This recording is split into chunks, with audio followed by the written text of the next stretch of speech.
Welcome to Sinister Heroes. I'm your host, Danny Iniquitous. Thank you for tuning in. If you're new to the channel, this is a channel about Dungeons and Dragons, where we try and take a darker tone with everything we do here. So if you like edgier kind of content, definitely hit that like and subscribe button. A big thank you to our Patreon supporter. We love you guys. Thank you so much for supporting the channel. What you guys do for us is absolutely amazing. If you're interested in becoming a Patreon supporter, the link is in the description. And with that out of the way, we're going to jump into this week's video, the hardest campaign you'll ever run. We're talking about political intrigue. Political intrigue is a very complex campaign to do. So if you want to work, this is it. But it can be extremely rewarding. These are your heavy roleplay and adventuring party members. These are those players that really want to get into it and get involved in changing the actual dynamics of the world. Where most campaigns have a really reactionary tone to it. You have a bad guy doing something, you have to stop them. That's kind of the way it is, but in political intrigue, it's not so clear cut. Usually it revolves around one city, one area, one country, something like that. Something very small and tangible. Guildmaster's Guide to Ravnica is a great setting for a political intrigue because it has a whole bunch of sequences of guilds and groups and affiliates that are all sectioned off in the same city. And your goal is to kind of manipulate the changes between them.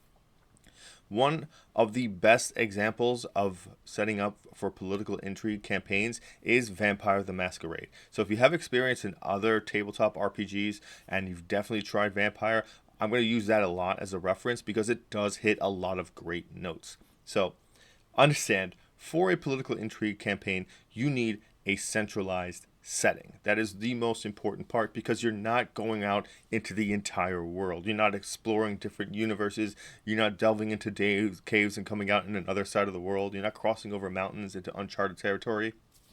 You're not in the open seas going off great distances. Does not work for political intrigue because it has to be situated in that kind of a way, because then you have NPCs that are dedicated to that area and their goals. And that centralized theme is really, really important. Now, in order to build a political intrigue campaign, you kind of got to work a little backwards. You do need to do some space as far as creating your overarching theme and what you want to occur as an event, but this is a great way to tie your players into the campaign. Their characters become significantly more important because their characters would have something to do with that centralized area. Either A, they're from there, B, they're nobility from there, C, they travel there regularly, whatever it is, they are well versed in this area that you're going to be setting your campaign in. And that is really, really important because their characters, their backstories, their influences and things like that have an impact because everything they do changes the outcome. It's very important to understand that you are directly responsible as a player to evolve and move the story in a way that you think fits the characters and the parties as to what their goals are, because you're actively going to be working towards them. It's not, here's the mission, here's the mission, here's the mission, bad guy, and everyone's happy. It's, here's this entire sequence of circumstances, here's a whole bunch of people that are invested in it, and here's certain people that want to go certain ways. What are you going to do? And that is a responsibility in political intrigue, which is why it makes it so hard and complicated, because there's a lot of moving parts. So you will be working hard as a DM. So first, let's just go over what the structure should be for a political intrigue campaign. And I'll give you a couple hints or ideas of what I think are really well suited. Okay, first and foremost, you know your work ethic. So you can make this as complex as you want, and that rabbit hole goes deep. So first and foremost, you need to situate different factions. Vampire the Masquerade does a great job of this, and I'm going to be referencing them a lot because they're a very big inspiration for how I do political campaigns and the kind of political campaigns I really thoroughly enjoy follow a very similar format. So in Vampire the Masquerade, you have the Camarilla, you have the Sabbat, and you have the Anarchs. Those are three factions. Now, the Camarilla are more like your centralized matriarchal government, where you have like the prince who's in charge of everything and his underlings. He has the sheriff who enforces his laws, and as well as the primogen, which are all the people who are the leaders of the different clans of vampires, who all meet and kind of handle their own clans, and they follow suit in order of the primogen, as far as the sheriff and the prince. That's their tier. It's the prince, the sheriff, and then all the different primogen for each of the vampire clans that are in that area. The anarchs are a little bit more separate. They don't need a government kind of a people. So they have this, what we would call barons. And barons control a certain area, like a town or a neighborhood. And that person is strong enough to maintain order in that area. Now, all the other barons kind of situate themselves together, and they work together to keep the peace, so that way they can keep everything flowing well, and they don't draw the attention of the humans and whatever, and vampire hunters or anything that would draw negative press and cause difficulty for vampires. And the Sabbat are just chaos. They don't feel like they should be in hiding as vampires. They think they should kind of rule everything, and they act like vampires, doing whatever they want, whenever they want. They're very chaotic. There is a kind of a loose order of leadership, but it's more like militant, in my opinion. It's more like, I'm strong enough to lead, so I'm the one in charge of all of these Sabbat, and everyone follows what I say. And it's kind of just like little feudal groups that kind of just consume the other ones and assume their leadership. And once they have a big enough force, they kind of become that entity, kind of like a gang mentality. So the three of these factions exist in one area. In Vampire, they use normal American cities. So like it would be Manhattan, Brooklyn, Queens, LA, Seattle, which the new game is going to be about. And they're all they all just exist within each other.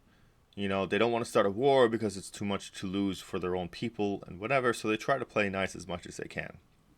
Problem is, one of them always oversteps. But having a situation where that is kind of your skeletal frame for a campaign, so you have your one group, and this is their leadership, and these are the important NPCs there. And then you have the other group, these are their leadership, these are the important NPCs there, and the same thing with the others. So that way they can kind of exist in the same world. They all have their own goals. They all have their own ways of following them, their own alignment with their morally gray attitudes as to what they'll permit and what they won't. And that's really important because that's going to reflect what the party's going to do, because their party is probably going to match one of them at some point. Now, this is really important because they have to exist prior to the events of the campaign. So they must exist. And one great thing to do is create a power vacuum. Because now all these positions, all these factions are trying to gain that power. And like a king or a person in charge, gone, done, they died. Whatever it was, natural, unnatural, assassination, feel free to pick whatever you choose. But that creates a power vacuum. And now there's an opportunity for one of the factions to assume that power. Now that person who is the main leader, the king, the ruler, whatever it is, could belong to one of these factions.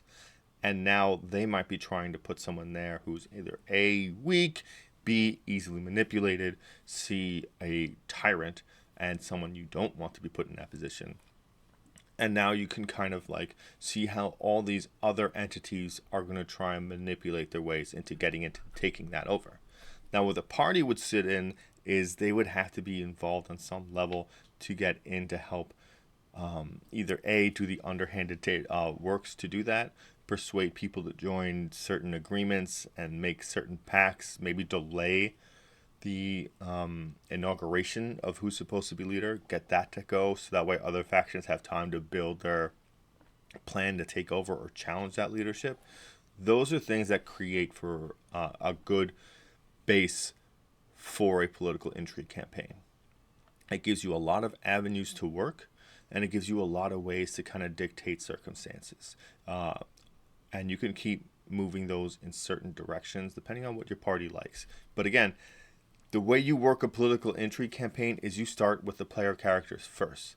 You get their interests, you get their characters, you get them built, you get their backstories, and you weave that into your story and build that as your story goes forward.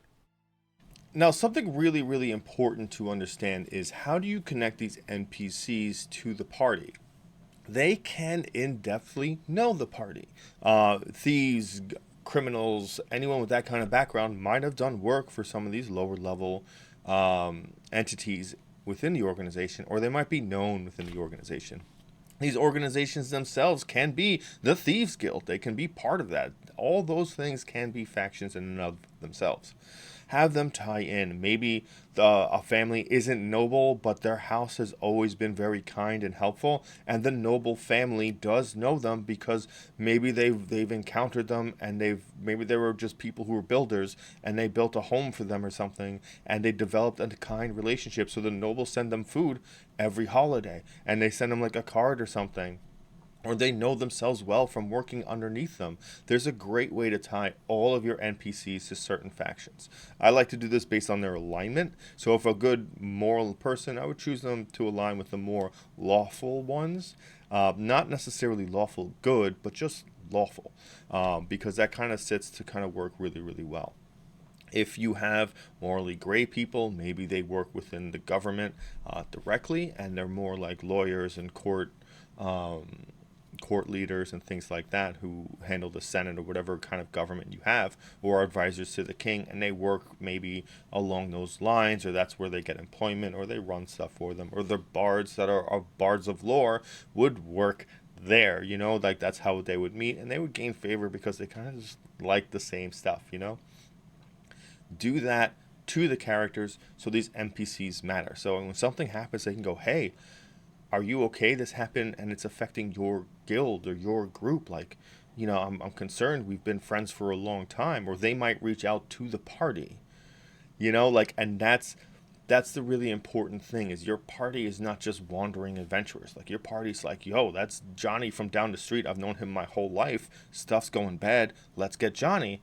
That's the kind of connection you want to have, because now your characters are involved directly. This isn't like, oh no, this cataclysmic event is happening to us all. It's like, oh no, that person kept my father alive during the war, and I wouldn't exist without that person. My family owes them a debt, and they've never asked for anything, and they need help now. Like, that is the kind of connection you can have with your party to the NPCs. And at that point, all they are tied and bound to their best interests. And that helps create great dynamics and dilemmas and issues of moral obligation and who they really are. Because sometimes to do what's best for them, you might have to do something that looks really bad for them initially. And how that's going to affect them is a great, sweet roleplay opportunity to emotionally devastate your players and crush them and make them feel like they did something wrong. Because it's fun. But it's important to know that when you have your players that connected and that invested, then they are all in. They are locked in, and it is really, really exciting for them to go, no, I got to do this, and we got to do this. And then, like, seeing how the party friendships and bonds create within themselves would depict how they want to help each other. And it's great to give new insight. And make sure to make the NPCs all have those secrets, those bonds, those flaws, because you might owe this guy, your whole family might owe this guy a favor, and this guy might be legitimately, outwardly the nicest guy in the world, but secretly he's evil and he's tyrannical and he's an issue, and you just don't know until it's too late. And that is really, really exciting to have those twists kind of erupt towards the end when you just dedicated everything to putting this person in power. And as soon as he gets in, first thing he does is shut down your best friend's organization. And he knows that is your best friend. That is awesome, because you still have to make that right. You still have to find your way, or you have to get other people to make that right. And you have to pull strings and owe favors. And that's the kind of like web that kind of comes out with political intrigue. Like, who's stronger than them? Who can help us make this happen so we can fix this problem? And clearly we made a mistake, so we need to take care of this guy. How do we do it? And also, just because you help these people doesn't mean they're going to help you afterwards. Doesn't mean they won't double cross you. Doesn't mean these faction leaders won't betray you to benefit themselves. Like, it's a great great complex opportunity, and having those ties directly to your NPCs and your characters really helps to bring that kind of emotional investment that allocates for mistakes in judgment. And that's the cool thing about political intrigue, because when you make these mistakes, the story just cracks open. All right, you've got your factions set up with structure and NPCs. You have your players moving into the setting and have them involved with NPCs from factions. You have the event that causes campaign to start. What do you do now? What I like to do is I like to take the factions themselves and kind of replace them with a personality or a character that I like and I know extremely well. Like, say you put Silco from Arcane in as one faction. You put Kefka from Final Fantasy VI as another faction. And then you put Jon Snow from Game of Thrones as the other faction. And you see what they would do in that sequence. And I use that to help build out my inspiration for how these factions would go.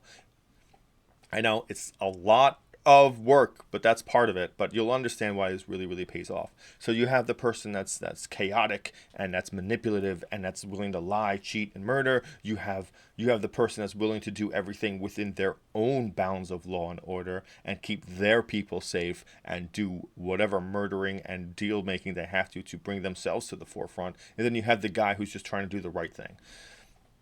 You put those together and you create sequences of events. You can do the story in like 3 arcs. You have one event, the death of the king. Maybe investigating that is part of it. Figure out who did it or how it happened might be really, really important. So you get that lodged out. Secondly, accusations and confrontation. You find out who killed the king. You find out what's going on. You find out what faction does what. And you got to pick who to side with. Or what you're going to do with that information. Or whether you're just going to throw it out to the public and create rumors so that way it hurts the public image of them. And now they're on a PR campaign to fix things and make things right and prove their innocence. Those things can easily happen depending on what your party decides to do. So how do they react? How does Silco react to being outed publicly for assassinating the king? How do the other 2 factions regard that and take action forward? Do they actually have direct contact saying, like, it definitely was them? Is there, in fact, a courtroom trial? Those things, absolutely, totally awesome. Put those together. See how those things happen. And then the final act, the conclusion and the new king.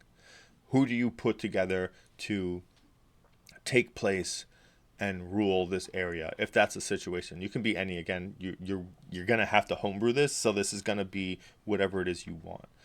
How do you put that together? How does this happen, and who should end up being king, and who's gonna kind of fight their way? And depending on what the party does, do they make the right choice as far as like what you think would be best for the people?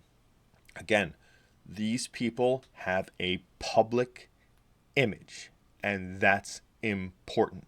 They have to know that they're liked by the public. They have to look like they're liked by the public, because that benefits them in gaining all of the things that they need. So they don't necessarily know they're dealing with Jon Snow, Silco, or Kefka, because they're all saying basically the same things. That is kind of like the simplest way I can make the kind of like the outline for it. You could do 4 acts, you could do 5, you can write an entire King Lear, but understand your work ethic is going to depict how in depth this goes in the kind of circumstances. Because it sounds easy, but once you find out this information, for say you find out who killed the king, who do you go to? Who do you go to? Do you know exactly that it was one group, or was there like an assassin hired? Or where can you find assassins? Where can you find this guild? Do you have to infiltrate the guild? Do you have to talk to the leaders who know about this, the guards who have been investigating the guild? Is it a plague? Is it something that's been unleashed? Is it arcane and you can't trace it to someone?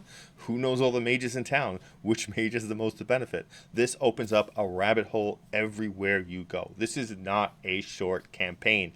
This is an in-depth campaign. Again, it's really, really hard, but like I don't know how you can't be excited just thinking about like seeing your party find out one bit of information and then seeing just the lights go off like, oh my god, it could be any one of these people, and then hearing them just come up with their own crazy conspiracy theories. Like Like, that's exciting. That's when the players take over the role play and you just sit there with popcorn watching.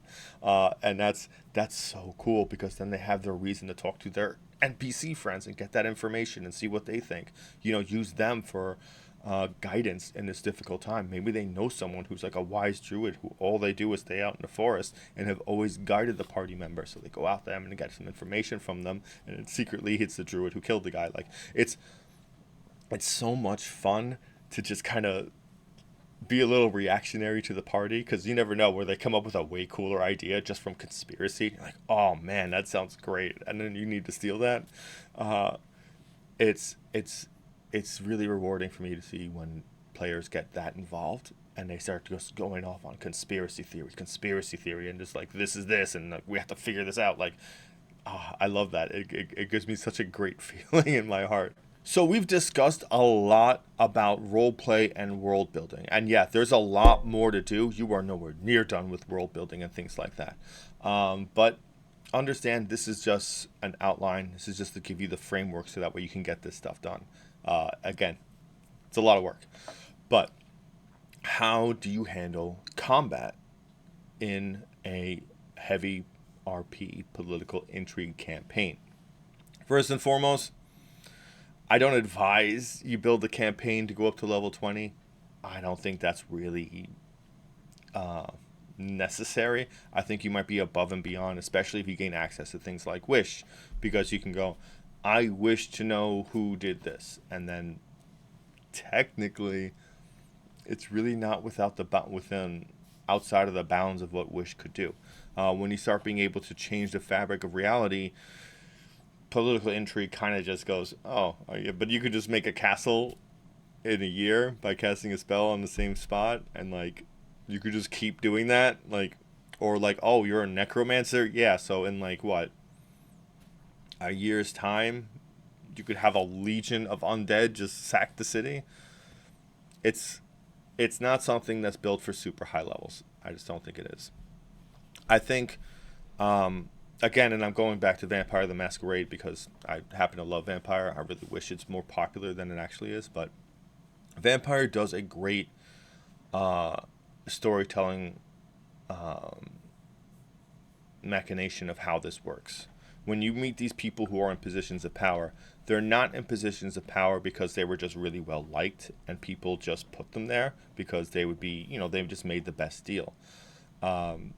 They are supremely powerful because they supersede others. The only reason why they have what they have is because they are stronger than everyone else. They are ancient, the people who lead the Camarilla. They are old. They're going on 200 years old, some of them. There are, in the Anarchs, you basically just fight for it. If you want to be the Baron of a place, you get your group of friends and you beat everyone else out of it. Like, that's it. Period. And you gotta just sustain the influx of attacks you get after that. And after you've fought hard enough and you've won enough battles and people start to lay off because you're just too hard to beat, that's how you become a baron of a city. So you're not just a regular person. You know what I mean? Like, to be in that position, you gotta be super high level. They gotta be end boss level characters. However you want to create them, whatever you want to use. If you, maybe one of them's a lich and no one knows, like, all that stuff, absolutely totally viable. You gotta, or maybe they're all just dragons. You gotta understand that the party has to have fear of the guards and the law, because without it, it's too easy to be a murder hobo, and killing everything is a bad idea. Also, the party very quickly has to understand that being part of an organization or in a faction means you have the protection of that faction. And the faction itself might have veteran adventurers that are like level 15. They need to understand that they can't just, like, if they really don't like this guy in power, they can't just walk over and snuff him out. Like, that's going to have very serious consequences that can get the players killed. Not hurt, not beat up, not mugged, not thrown in prison, killed. Or if they hurt the lawful good or the lawful people and they're double cross, then they're facing trials and executions. Those kinds of circumstances have to be very viable. And that way they're not killing these super important people.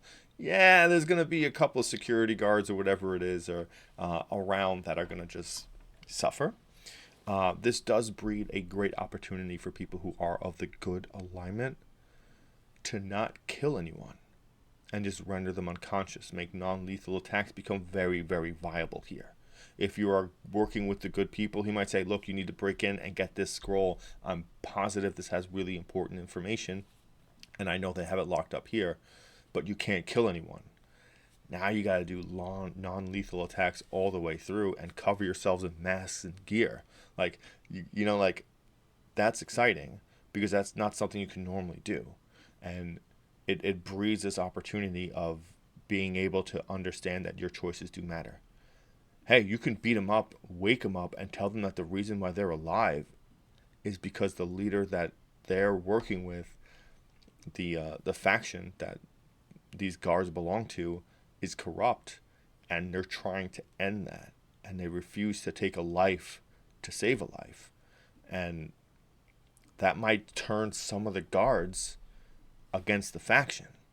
That might swing things, like it gives you these opportunities to see things you've never saw before, depending on how your players react or how they want to do things. Because they can go, yeah, no, we'll get the scroll for you, absolutely. And the faction leader can go, yeah, but don't kill anyone. And go, we'll do our best. And they murder everyone. And the faction leader's like, I have to turn you in because you committed an atrocity. You committed a massacre in the city.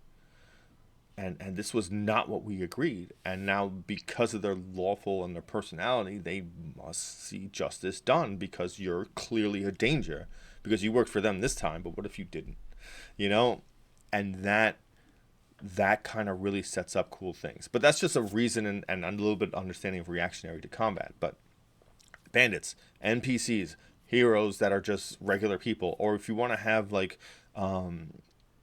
different species in the area, have some of those species be in that area and have them be guards and things like that. So you're using like lizard folk and hobgoblins that are higher CR and whatever, and you build up. Obviously, your characters want to use their abilities, so they want to get up to like level 12-ish or so. You can absolutely palette swap a monster, like a monster, and make it a normal human or something. That's just has that abilities. They can be necromancers that have the same abilities as ghasts or ghouls or things like that. People who've done these experiments on themselves magically and become that entity, but it still looks human, and things like that. That's a great way to kind of mitigate this and go forward. But you might do some palette swapping for what people look like, which is great because if you have players that have been playing D&D from Jump Street and you see that player in the combat and that player sees a monster use an ability, goes, oh, I know what that is, that's this and this, that has X amount of HP, that AC is this. Instead they see a human and that human just walks up and just hits them with an ability and you're just like, what, like what what is this? It does add a new breath of freshness to this. And when in doubt, and if your characters happen to be really, really strong, throw a couple of levels of like actual player class levels into some of the monsters they're fighting. A couple of levels in fighter, a couple of levels in like whatever paladins, like throw them in there. Give them those abilities to, if they're, if your party is really that strong or really that tactically intuitive, that they're just like stomping your combats. And make your combats, again, this is not a heavy combat, so you're not running dungeons. You're not in there fighting 300 people and then a boss. Like, you might be fighting just the boss. You might be fighting 2-3 groups of people that you can just get by, bar the door, beat up the boss, and get out. Like, and just fight a chase or something like that. So your combats shouldn't be super frequent. They should be meaningful. They should have purpose behind them. Because, again, it's going to be more heavy roleplay. And that's the big, big, big thing. So, adding combats to make it beneficial through the story, and keeping it at least so it's interesting, because nobody wants to just talk for like months on end, as exciting as it might be, and treat social encounters like combats. Give people, take initiative order in big banquet halls, so that way when people have to split off and do certain things, you can just go through the initiative order to have them work these sort of plans out and go forward. Critical Role does a lot of stuff like this, actually. But it's a great way to put combat mechanisms into social interactions so that way people can feel the effects of it. That being said, min-maxers are going to be in a very strange spot here. The most valuable things you can do in a political intrigue campaign is have persuasion, deception, and insight, because they can tell you so much more as far as what's going on in the world, who you're talking to, and whether you're lying to them or not.